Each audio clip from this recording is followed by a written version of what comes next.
In this video, we're going to learn about the first half of setting up interfaces. I'm going to improve my combat sandbox, basically borrowing Rick's level. We're going to put a comically large projectile into the scene, and then we're going to have it printing out to say that it's hit things, and we're going to have our player ready to receive damage, and we'll nearly get to the point that the projectile can deal damage, but not quite because the video will get too long. But it'll be great progress. Oh, by the way, I've also going to be putting some materials on my farmer boy just to make him look a little bit better. One step better every time, and we'll soon get there. So I will see you in the video. Let's start with a light and simple exercise. I'm going to just give some materials to my enemy and just switch out my scene. So firstly, the materials. I have given you yet another one of our wonderful asset packs. It is attached to this lecture, I hope, and it's called materials.unity package. Now, when you open this, note that a few things are going to come in with it. You don't need necessarily to take it all. All that we actually need for what we're doing here is the stuff in the materials folder, because we want things like the skin and the straw. So I'm just going to take that. Basically, I want to find some materials to put on this farmer dude, that's all. So that's updated my materials folder. Now I'm going to go to my farmer, go to the actual mesh of him, and then I'm going to start trying to work out which elements apply to which material. So you kind of have to do that a little bit trial and error. So you drop the skin maybe on the bottom one. That looks like it might have been the skin. And then we try the straw on the top. No, that's his boots. So what should we give him for boots? Let's have leather dark. That looks good. What's next? That one there is pants. So what should we give him as pants? Let's go for cloth pants, shall we? All right, what's the next slot? Get something really noticeable like mushroom to see what it is. It's his top, so maybe a tan leather top. You dress him how you like, by the way. And then what's the next one? That is his hat, so we'll give him a straw hat. Okay, cool. So that's just put some materials to the guy. He is looking a lot better, I think, for having some materials on him. The other thing I want to do is I want to stop using this combat sandbox. It's not at all representative of our game right now. So the simple way for me to stop doing that is to just duplicate Rick's village in all its glory. Just take a snapshot of it. Why am I bothering? Remember that levels are stored as JSON files, YAML, yet another markup language files, and whereas they are human readable, these .unity files, they are not easily merged into each other, i.e. if Rick makes changes on his scene and I make changes on mine, we're going to have trouble trying to work out which changes to keep and leave. So I'm just going to call this Combat Sandbox 2. Now in Combat Sandbox 2, good job I didn't delete it. We've noticed that the player, of course, still has not got materials because I operated on an instance of the player in my Combat Sandbox and never applied it back to the prefab. Now let's check that it all works. So here he is. I am in Combat Sandbox 2, which is a much more realistic Combat Sandbox. We're taking advantage of all of Rick's work and we're textured up. Cool. All right, well, it's not the subject of this lecture, but we are started. Let's just now make sure that when I play, we don't get any minging red errors. We don't. Fountain water's missing in here, so I'll just sort that out by deleting the fountain water for now. And we have a clean slate to talk about interfaces. So let's start off by talking about the top. What is an interface and why are they useful? Well, an interface is a way of making it possible for example, for the projectile to just say, whatever I hit, find out if it's damageable, and if it is, then deal damage to it. And I don't care how you deal damage to it and how it takes damage. And also, we don't want to change the code on the projectile every time we deal damage to something. So the way that that gets written is something like this. You say public interface interface name. So like I damageable, or I greetable, or I rotatable, or I whatever. So I means interface. Then you just put a method signature or two in. Be cautious not to add too many, and that's it. And this all goes in a separate file. Now what that does is it allows us to use this interface to make sure that, for example, the enemy or the player conform to the damageable interface. And we're going to see how that works in a minute, but this is the syntax. This stuff needs to go in its own empty file. So how am I going to do this? Well, what I'm going to do is I'm going to start off with a projectile, because that's what we're moving towards, is projectiles, right? So let's make ourselves a projectile. Now I'm going to use the rollerball, which is inside the characters standard asset pack. Why? Because it's just got some texture on it. And I think that's plenty big enough as a starting point for a rollerball. I think I'll make it a little bit more of an obnoxious color, perhaps a yellow, like a giant, very noticeable tennis ball. There you go. So this becomes the prefab for our projectile. Right? The projectile is related to the player, so I'm going to put it in the create a prefab in the player folder. So I just have a projectile prefab that I can instantiate into the world. Now let's just modify that up a little bit. Let's have ourselves a collider. So let's just have a sphere collider. We'll do just fine on there of type trigger for the moment. So a trigger collider on this guy. And then also so that I can move it around in the scene without causing any issues and being sure I'm going to get trigger events, I'm going to make it a rigid body with no gravity, but a kinematic rigid body. So the things I've done is put a sphere trigger collider and a kinematic rigid body. I'm just trying to set up a basic projectile prefab. This is also applied back to the prefab. And what this means is I can move this thing around the scene, make it interact with players and enemies and see what effect it has in code. And then, of course, later we'll make this into a sensible projectile, but this is a good starting point. Now, I'm getting an assertion failure on the terrain here. Let's just see what the problem with that is. It probably coming off this model, which is the wacky cottage. So I'm going to just kill the wacky cottage. There it is. I'm just going to delete it. Michael will provide us with another wacky cottage later. Let's see if we still get errors now. Not there. Let's just do something in the editor, which what seemed to trigger it before. That's better. So I think the wacky cottage was causing me problems. Always deal with red errors as they come up. Cool. So how do these interfaces work? Well, they're going to be very useful because we're going to be able to not change the code on the projectile when we want things like players, dead enemies, windows, anything to be damageable. Where and when we use them? Well, we may be making something greetable, or in our case, we're going to make something damage. Well, greetable could be an NPC or something like that, but we're going to go for damageable at the moment, all right? And what we're going to do is we're going to use this example scene that we're currently on, i.e. my combat sandbox, to start exploring how we create these interfaces. Now, your challenge is going to be to get one of these guys working. I'm going to get one class working, damage to, say, the player. You can get damage to the enemy working, for example.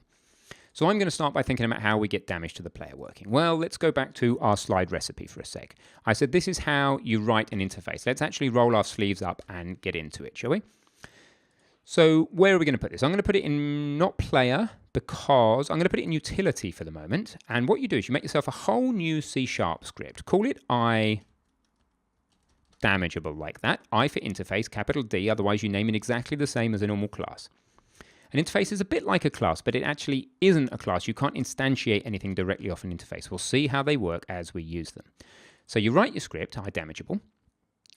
You put it in a separate file, typically. You could put multiple interfaces in one file, but it's easier just to put it all in one file. To put separate files for each interface. And you clear everything. We don't need anything. And then it's public interface I damageable. Like so. All right, so that's the starting point. Now, the simplest implementation of damageable is just this. It's void, return nothing, take damage, and take a floating point amount of damage. Okay, so let's just start with that. So that's it. We're just saying that in order to be damageable, you need to provide a method called float damage. All right, so that's the starting point. Now, we need to go to, for example, the player script. Let's do that. Let's go into the player. Find his script, and this is where we start to actually modify the player. We say that it's not only a mono behavior, but it's I damageable, that it conforms to the I damageable interface. Now, immediately you get an error. Player does not implement I damageable.take damage. Now, you have two choices here. You either just simply say public take damage, and then you put in your float damage. That will do it. That's just a normal public method, and it can be called the normal way, but of course it needs to be void. We need a return type. So this is one option, public void take damage. That can be called from any other class, like any other public method, but it can also be called through the interface. We'll see what that means in a bit. Or there's another way you can do it. You can make it non-public, and then you can say I damageable dot. And what this means is it can only be called through the interface. So other classes cannot now call take damage, but through the interface you can. Now, because you don't even know what really through the interface means at the moment, I'm not going to worry about that and just go back to public void take damage for the moment. Okay, cool. So this is a take damage method. Now, I got a feeling we've already written this for the enemy, and this is part of the point really. Have we? Maybe we haven't. No, maybe we have not written any take damage yet. Okay, that's fine. So we'll centralize the code a little bit later, but for the moment, let's just write it for the player. How do we do this? Well, it's quite simple. It's current health points minus equals, well, actually equals mathf.clamp is what I'm going to do. I'm going to say let's clamp the value of the health between Well, given what? Given the calculation. Well, the calculation is simply current health points minus damage. And I'm going to clamp that. Oh, the right damage, the small d. I should be using a small d here, very naughty. There you go, minus damage. So that's the value we take in. What's the minimum that should be? Well, it should be 0. I think at the moment we'll hard code that in with the 0, and the max should be max health points. So that makes sure that whatever result we get out of this calculation of current health points minus damage, it sits between 0 and max health. Otherwise, it will be clamped to the nearest value, i.e. if it's less than 0, it'll be 0. If it's more than max health, it'll be max health. So that's what take damage does. Cool, on the player. So we have an implementation of take damage. Now, by the way, if you don't like this getter being as long as this, it's taking up a huge amount of screen space, that get health as percentage. I don't mind you putting all this on one line, particularly when it is a pretty simple, bit of code. So you could just say get and put all this on one line like that. It's up to you. It's a code style thing. Let's not have arguments about white space, but if you want to, you could do just that, and it would be a lot tighter. All right, now let's focus on how now the projectile would actually do this damage to the player. All right, so the player's ready to go. You can call take damage on the player, and it should just take damage. And I'm pretty confident that will work. It's very simple code. So now let's focus on the projectile. So has our projectile got any script? No, it hasn't. So let's just add one. A projectile class, nice object-based class name. So that's the idea of object-oriented programming, right, is that we just keep things based on objects, and that's what we're doing here. My shader has to stay at the bottom. I forgot that. It's me obsessed about trying to have it at the top. Now, the projectile, of course, should go next to in the player folder next to its constituent game object. And let's go ahead and look at what we do in the projectile. Now, I think I'm going to need to split this video into two so you don't fatigue too much. Let's just get the projectile as far as triggering on collision, and then in the next video we will actually implement the calling of the interface. So we're really just setting up here. So what we want to do is we want to be able to just in scene view for the moment, just for testing purposes, come here, pause the game perhaps even, and, well, it won't work when we pause the game actually. So we need to just come here in scene view and grab this projectile and move it through the player or an enemy. And we want to get at least some console logs to say, okay, this has hit something. So how do we do that? Well, if you know how to do that, go ahead and do it as a challenge now. And that will just test your knowledge of collisions in Unity. I have provided in the resources a link for you to the collision matrix, the colliders matrix, and also a link to interfaces. So those are in your lecture resources. But what I want you to do is to just make this ball, when it passes inside the player or the enemy, or indeed anything, just print out to say that that's happened. So go ahead, do that as a mini challenge now. Okay, so how are we going to do that? Well, when you're going to need to intercept the message on trigger enter. Now, I suggest that because this is a message, and if you spell it wrong, it will just not work and won't give you any errors, then what I need you to suggest you do is to copy and paste it in. It's quite important. So void on trigger enter collider, and we want to get a handle to the collider. When we hit something, then what we want to do is we just want to print out what we've hit for the moment. So we just say print projectile hit and then plus collider.gameObject. Now, for some reason that's not auto-completing. I'm not entirely sure why, actually. That should do. But let's try that. Okay, let's see if this works.